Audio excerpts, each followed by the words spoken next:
February 24th will mark a year since Russia's invasion of Ukraine began, and to mark the occasion, US President Joe Biden will be traveling to neighboring Poland, even as Ukrainian President Volodmyr Zelensky rallies European nations to arm his troops in efforts to defeat the Russian onslaught. So, are there any gains in this conflict? Who has benefited from the war so far? Is the West supplying Ukraine with weapons funding the war or causing more destruction? Robert Bell is a distinguished professor at the Georgia Institute of Technology. Robert was also President Clinton's National Security Council Senior Director for Defense Policy and Arms Control. He is joining us now from Brussels, Belgium. Robert, welcome to WION. Thank you, Eric. Robert, let me start by asking you, when Putin's special military operation began, many criticized Russia and said that this war will be the end of Russia. 1 year after the invasion of Ukraine, what do you make of that assessment? It's obviously not the end of Russia measured by 1 year.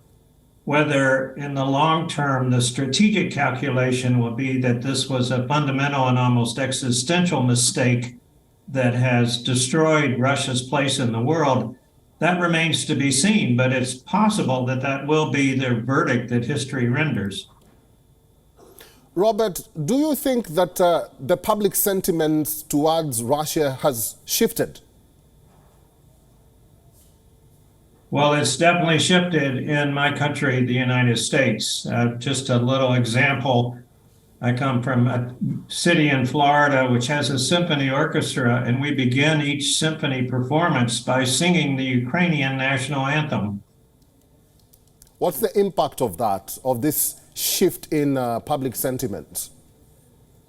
I think there's been a steady resolve on the part of Americans in both parties to pay the price, both as measured by government procurement of weapons, 100 billion total gone to Ukraine so far, and to pay the higher price of gas and energy that's an economic consequence of this war. Professor, almost a year into this, what do you find to be the most surprising aspect of what has unfolded so far? Well, three things. One is that the Russians' expectation of a blitzkrieg quick victory was so decisively defeated by the Ukrainians. Second is Putin's willingness to double down and double down and double down again, coming back and back with higher escalated moves in terms of manpower and weapons and brutality to prosecute the war. And the third is that over the course of the year, every red line that the West has set in terms of types of weapons that they would not provide, in the end, they have provided. Professor, in your own assessment, and I know I mentioned this when we began this conversation, do you think there are some who have benefited from this war? And if so, who? I do not think anyone has benefited from this war. Certainly the Russians, their economy has been turned downward. The economic sanctions are beginning to have impact. They've lost now over 1,300 tanks, which is half of their total inventory. Huge conscript draw-up that's resulted in 500,000 intellectual young people leaving the country. Ukraine's been totally devastated economically. Even the rest of the world has paid a price. India and the global south in terms of food scarcities and higher energy prices. So there have been no winners whatsoever. Professor, the West's reaction to the war has elicited mixed feelings. Some argue that the United States and Europe are funding the war by providing Ukraine with weapons. What do you make of the West's war of attrition? Could it work in the long run? I don't agree that the West is fighting a war of attrition. I think that's the Russian strategy, is to throw huge manpower with massive artillery at the Ukrainians and accept that they'll have tremendous casualties, hoping that the Ukrainian spirit will be broken. What the West is trying to do is to provide Ukraine with the weapons that will allow them to outmaneuver and penetrate the Russian defenses and try if they can, to get a quick resolution on the battlefield by this spring or summer that would lead Putin to reconsider his position and enter into some sort of honest negotiations about a final settlement. Professor, with that being said, what do you think of how the United States and other countries around the world who kind of banded together at the beginning have behaved so far? Have they maintained a strong front, or do you see them weakening in any way? I think they've maintained a surprising degree of unity. Unity doesn't come cheap, and it doesn't come easily. NATO itself is based on the principle of consensus. And that means you have to negotiate everything and find some middle position that everyone can agree on. So it often looks a bit messy and different points of view are raised. But at the end of the day, what's extraordinary about the West as it's maintained its solidarity on this issue is that in every case they have managed to find a consensus position that brings them together. Professor, now that you've mentioned NATO, how has their role been, or what has their role been in this war? Is it a positive role, or it has some questions in it? Well, the main NATO reaction as an institution itself has been to draw the conclusion that if Russia is willing to so brutally invade a sovereign and independent neighbor like Ukraine, that it might well have designs on other parts of the former Soviet Union that are now firmly in the West, such as countries in the Baltics.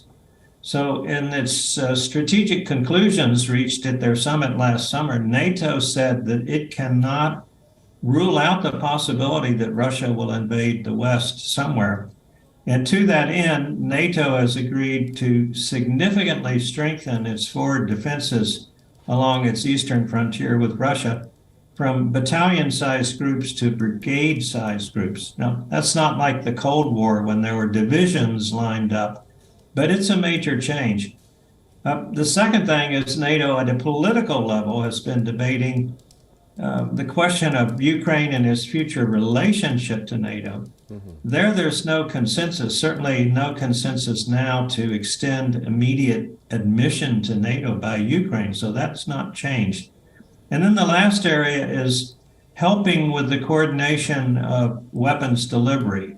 But that's not being done out of NATO per se. That's being done by an ad hoc group led by the American Secretary of Defense that meets in Germany, a coordination group. And it includes contributions from countries that are not part of NATO, but are part of the West.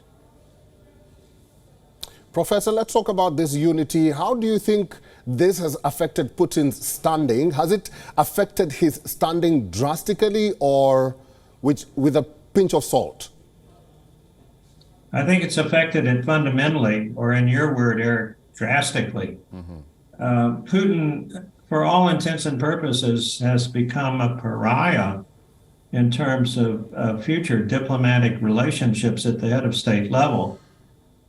Just case after case in terms of the brutality of this war. More recently, the judgment of the Dutch authorities that Putin probably personally had ordered the delivery of the surface-to-air missile that shot down the Malaysian airliner. It's a very dark picture in terms of how the West now is viewing Putin at a personal level. Professor, do you think Putin is trying to find a way to negotiate? What do you think would trigger active negotiations at this moment in time? There's no question, Eric, that everyone would be pleased if a serious negotiation process were to be initiated. The problem, though, is that the Ukrainians are winning, but they have not won, yet they know they must win, given the brutality they faced. The Russians are losing, but they have not yet lost, and Putin is convinced that they will not lose. So there's no conditions present today for either side to have an incentive to negotiate, and that will have to await developments on the battlefield this spring. The Russians are just beginning a major spring offensive now.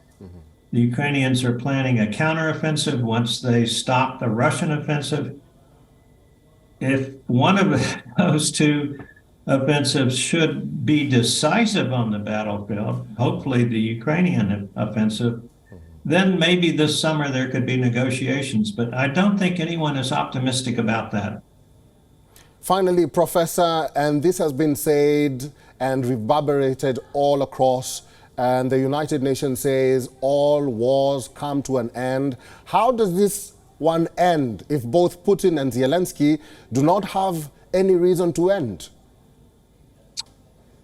I think, in my view, Eric, this is just my view, but the best case for how it might end, other than Putin changing his mind and withdrawing the troops from Ukraine, which is what we would all hope for, is that if the Ukrainians can show the battlefield superiority this summer that they showed last fall, drive the Russians back in the Donbass and push them back in the south to the gates of Crimea, so that the Russian foothold in Ukraine is pretty much reduced to the immediate border areas of Russia in the east and Crimea, then I could imagine perhaps, although Zelensky now says he wants total victory in all land unoccupied by Russia, that there could be some sort of armistice and the question of Crimea's status referred to the UN or Turkish-led mediation, a sort of a longer-term process to decide what to do about Crimea. But if the Ukrainian objective remains to take all of the land back, including Crimea, that could be challenging in the extreme, both in terms of the military degree of difficulty and the possibility that for Putin, Crimea could be a nuclear red line. Robert Bell is a distinguished professor at the Georgia Institute of Technology. Thank you very much, Professor Robert Bell, for talking to us today. Right.